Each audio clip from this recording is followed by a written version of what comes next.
پہنچا رمضان المبارک کے مہینے میں، کہتی جا رہی تھی میرے بھیا عباس نمبردار، آج سے پہلے ہر رمضان میں ہر ایک گھر سے عیدی لا کر کے آپ دیتے تھے، اے میرے بھیا عباس نمبردار اب کون عیدی لا کر کے دے گا؟ اے میرے بھیا اب تو آپ بھی نہیں ہے، اب کون عیدی لا کے آپ کی بہنوں کو دے گا؟ رمضان کے دور پہ کون آپ کی بہنوں کو لا کر کے دے گا؟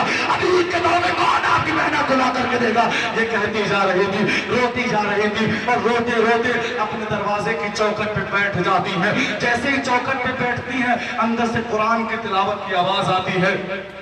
اندر سے دو بچیاں قرآن پاک پڑھ رہی تھی، جب پڑھتے پڑھتے وہ ٹھہرتی ہے نا تو سیدہ زینب کہتی ہیں الحمدللہ، اتنا کہنا تھا، اندر سے بچیاں دوڑتے دوڑتے آئی ہیں، انہیں لگا دروازے پہ کوئی بھکارن ہے، کوئی بھکاری ہے، کوئی سوالی ہے، کوئی کچھ مانگنے آیا ہے، بھاگتے بھاگتے باہر آتی ہے، پردے کے اندر سے ہاتھ بڑھایا ہے اور ہاتھ بڑھا کر کے بھیک دینے کی کوشش کی ہے۔ جب بھیک دینا چاہا تو جو ہے سیدہ زینب نے جواب دیا تھا کہ اے بچیوں میں کوئی بھکارن نہیں ہوں، بھکارن بچیوں نے کہا تھا آپ یہ لیجئے اور آپ اپنا راستہ جو ہے اختیار کیجئے۔ سیدہ زینب نے کہا تھا اے بچیوں میں کوئی بھکارن نہیں ہوں۔ بچیوں نے کہا کون ہو پھر؟ کہا میں تو مسافر ہوں، میں سفر میں ہوں۔ کہا ٹھیک۔ اس کے بعد جیسے یہ باتیں ہو رہی تھی اچانک سے ان کے شوہر آ جاتے ہیں اور آنے کے بعد انہوں نے بھی جیب میں ہاتھ ڈالا ہے اور ہاتھ ڈال کر کے کچھ سکے نکال کر کے بتایا کہ بھکارن یہ لے، اپنا وقت کیوں برباد کر رہی ہے،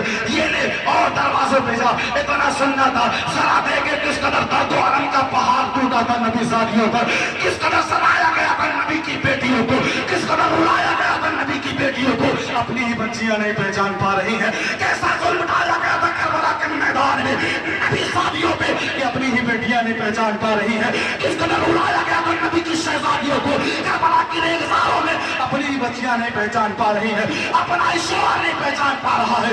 آپ کو بڑھایا اور بڑھانے کے بعد کا خاتون یہ لے اپنا راستہ اختیار کر، وقت نہ برباد کر، اور دروازوں پہ جائے گی اور تیرا کچھ کام بن جائے گا۔ سیدہ زینب نے کہا سنو میں کوئی بھکارن نہیں ہوں، میں تو مسافر ہوں، میں کوئی بھکارن نہیں ہوں، میں تو مسافر ہوں۔ اتنا کہنا تھا جو ہے ان کے شوہر نامدار کہتے ہیں ایک کام کر، وقت کافی زیادہ ہو گیا ہے، شام ہونے کو ہے، میری بچیاں بھی اکیلی ہیں، ان کی ماں کہیں چلی گئی ہے، ان کے ساتھ تو ایک رات گزار لے، ان کی کمی بھی پوری ہو جائے گی اور تیرا بھی کام بن جائے گا۔ صبح کا اجالا جب نمودار ہوگا، صبح کی کرنیں جب نمودار ہوں گی تو واپس چلی جانا۔ اور میرے بھائیوں ایک بات بتاؤں، کربلا تک، مدینے سے لے کر کے کربلا تک اسلام بچانے والا امام حسین ہے، اور کربلا سے لے کر کے مدینے تک اسلام پہنچانے